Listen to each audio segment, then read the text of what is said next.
House Bill, second reading regular. House Bill 1394 has been taken by for the day. Accordingly, House Bill 1582, a bill to amend and reenact several sections of the Code of Virginia relating to concealed handgun permits, age requirement for persons on active military duty. Report of the Committee on Militia, Police, and Public Safety with a substitute.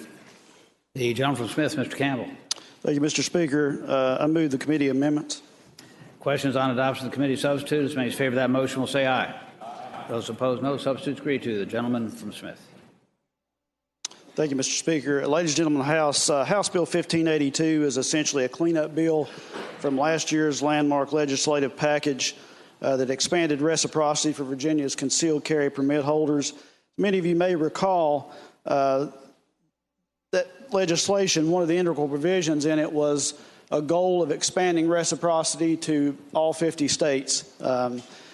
This bill effectively does two things. Firstly, it removes the sole impediment to recognition of Virginia concealed carry permit holders by the state of Georgia, thus providing Virginia residents who have a concealed carry permit the security and safety of not being criminally prosecuted if they travel through Georgia. In addition to that, for the first time in Virginia history, it provides military service personnel between the ages of 18 and 21 who are on active duty or who have been honorably discharged and who have completed basic training the opportunity to obtain a Virginia concealed carry permit. Thus, this bill is a military-friendly bill. I hope it will be the pleasure of the House to engross the bill and pass it to its third reading. Gentleman from Fairfax, Mr. Simon. Mr. Speaker, speaking to the motion. Gentleman has the floor. Mr. Speaker, members of the House, this one seems like a pretty innocuous bill, I understand, to a lot of folks, but this does exactly what many of us on this side of the aisle predicted would happen after we passed that landmark legislation to try and get universal reciprocity, which is it's the first of, I think there may be more, but the first step in having us liberalize our concealed carry permits to go to the lowest common denominator. We're going to have to lower our standards in state after state after state to make sure that our laws are just as generous to concealed carry permit holders, that we have the lowest standards of any state in the country.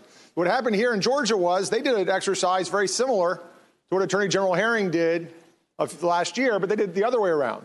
They wanted to go review the reciprocity agreements and find out if anybody there actually was stricter in who they would give and more restrictive in who they'd give concealed carry permits to and cancel their reciprocity agreements. And that's what happened in Virginia because we didn't think it was smart to let 18 and 19 and 20-year-olds who can't legally purchase a firearm from carrying concealed.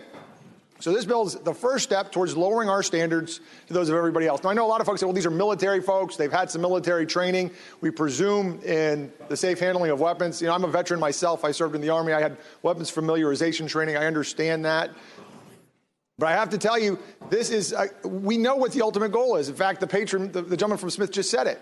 The goal is to get everybody carrying concealed all the time, everywhere. So I could very easily see a bill next year that says, you know, we let 18, 19, and 20-year-old military members carry. Why not all 18, 19, and 20-year-olds? So I would urge the members of the body to see this for what it is. This is the camel's, or I said Campbell, the camel's nose under the tent. This is the first step towards gutting our own standards for granting concealed carry permits. And I would urge the body, the members of the body, to vote no, not have this bill engrossed, and not have it passed on to its third reading. Gentleman, Prince William, Mr. Langenfelder. Thank you, Mr. Speaker. Mr. Speaker, speaking to the bill. Gentleman has the floor.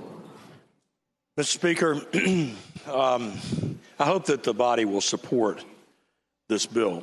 I don't share the gentleman's characterization of lowest common denominator when it comes to permitting people who were ready to lay down their lives for this country to carry a weapon concealed. I acknowledge the gentleman as a veteran. I acknowledge his support of veterans.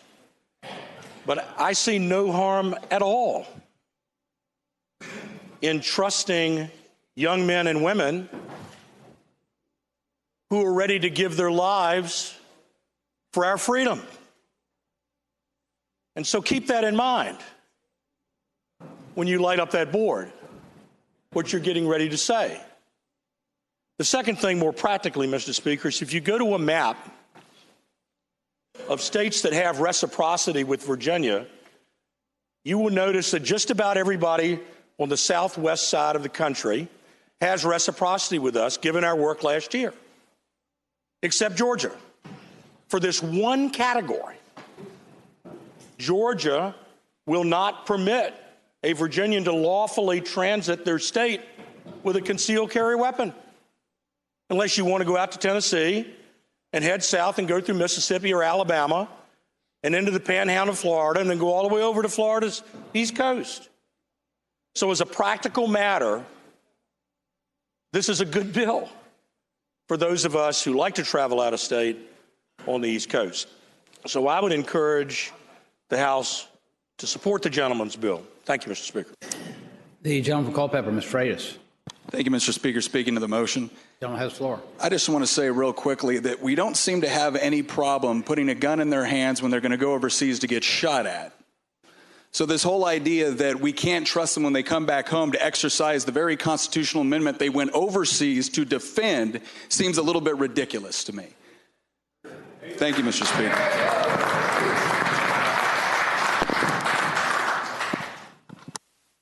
Shall the bill be engrossed and passed to its third reading? As many as favor that motion will say aye. Aye. Those opposed, no. No. Motion is engrossed and passed to its third reading.